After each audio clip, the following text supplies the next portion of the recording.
Imagine you're hiking through the African bush. The sun is blazing, the air is thick, and it's quiet, too quiet.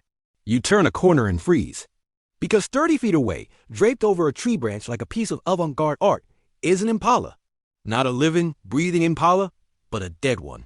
Its head hangs limply, its legs are stiff, and it looks like it fell from the sky and got caught in the branches. Default text now. Here's the question.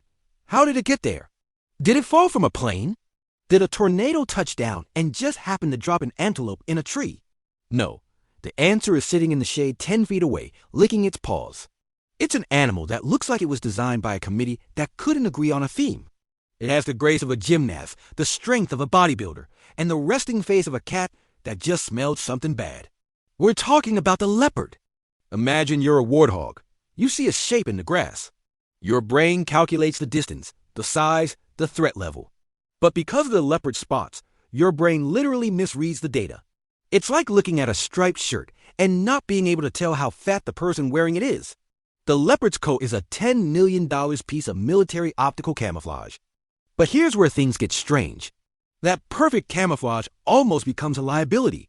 Because if you're invisible, you're also invisible to your own kind. Leopards have a problem. They can't rely on pack tactics like lions. They can't rely on sheer numbers. So how do they find a mate?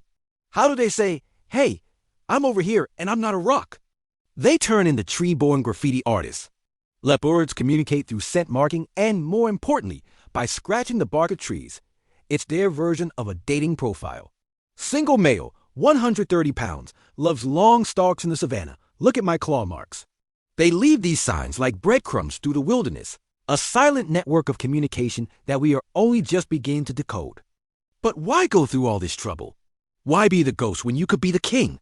The answer lies in the one thing a leopard fears more than fire. There's a reason you don't see leopards swaggering across the open plains like they own the place. It's because they don't. The lion owns the place, and the hyena holds the mortgage. If a lion is a street gang, the leopard is a ninja. And ninjas don't fight gangs. They disappear. Here's a fact that will change the way you see every nature video. A leopard is, pound for pound, one of the strongest animals on the planet. They can haul prey weighing up to 3 times their own body weight straight up a tree. That's like you carrying a grand piano up a flight of stairs using only your teeth and your biceps. Why do they need to be this strong? Because of the hyena mafia. Imagine you're a leopard. You've just spent 3 hours stalking an impala. You've crawled on your belly through thorns, held your breath, and executed the perfect takedown.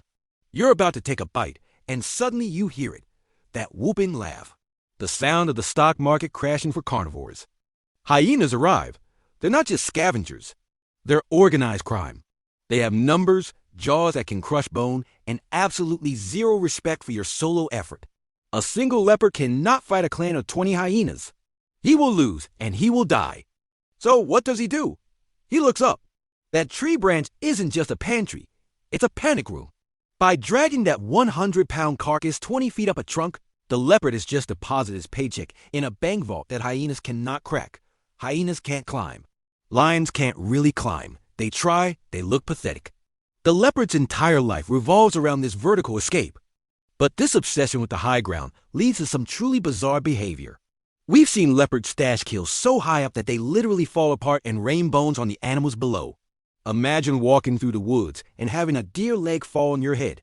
That happens in the bush. It's leopard leftovers. However, this strength comes with a cost. Being a gym bro who is always carrying heavy loads means you need fuel. And the hunt for that fuel pushes the leopard into a life of crime. This is where the leopard story goes from cool cat to urban legend. We usually think of wildlife existing neatly in national parks, fenced off from the human world. The leopard didn't get that memo. In fact, the leopard is arguably the most successful large predator living next door to humans, and we rarely even know it. Think about that. A predator with the capability to kill you is walking past your bedroom window every night, and it chooses not to bother you. It's not out of respect.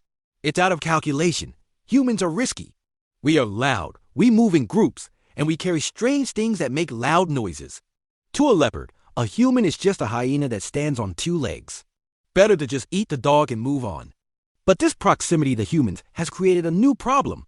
A problem that reveals just how strange the leopard's brain is. We've established they're strong, They're sneaky, and they live in our backyards. But what is actually going on inside that spotted head? Neuroscientists and zoologists who have studied leopard behavior have noticed something peculiar. Leopards don't really have a schedule. They are the definition of opportunistic. Lions sleep 20 hours a day. They are the lazy roommates of the savannah. Cheetahs hunt in the morning to avoid the heat. But a leopard? A leopard will hunt at noon if it sees a chance. It will hunt at midnight.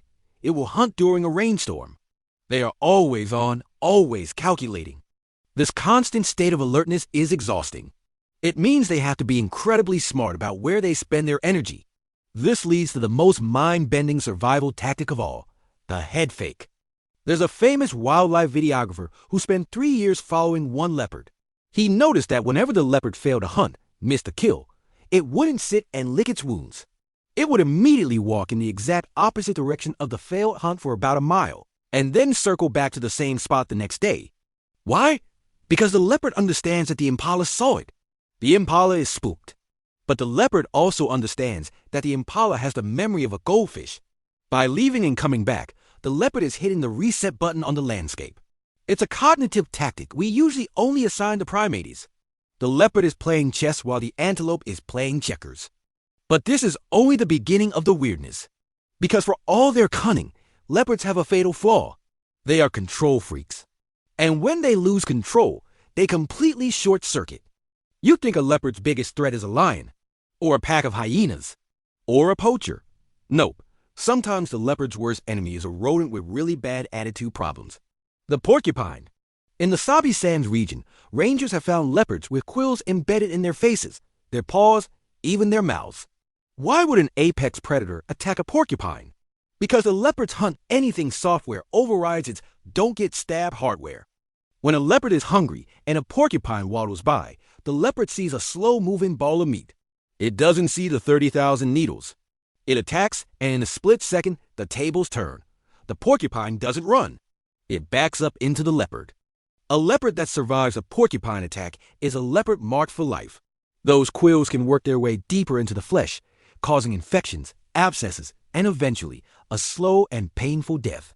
We've seen skeletons of leopards found with porcupine quills embedded in their ribs, a final testament to a meal that fought back. It's a tragic reminder that in the wild, even the perfect predator is just one bad decision away from disaster. So we come back to that impala in the tree. It's not just a dead animal, it's a trophy. It's a testament to the most adaptable, resilient, and paranoid mind in the animal kingdom. He is the $10 million mistake of evolution. A cat built for the trees, forced to live on the ground, who ended up mastering both. What animal should we decode next? Should we look at the hyena, the mob boss of the savannah, or the cheetah, the anxiety-ridden speed freak of the cat world? Let me know in the comments, and I'll see you in the next one. Love amazing animal stories? Subscribe for more. Thanks for watching.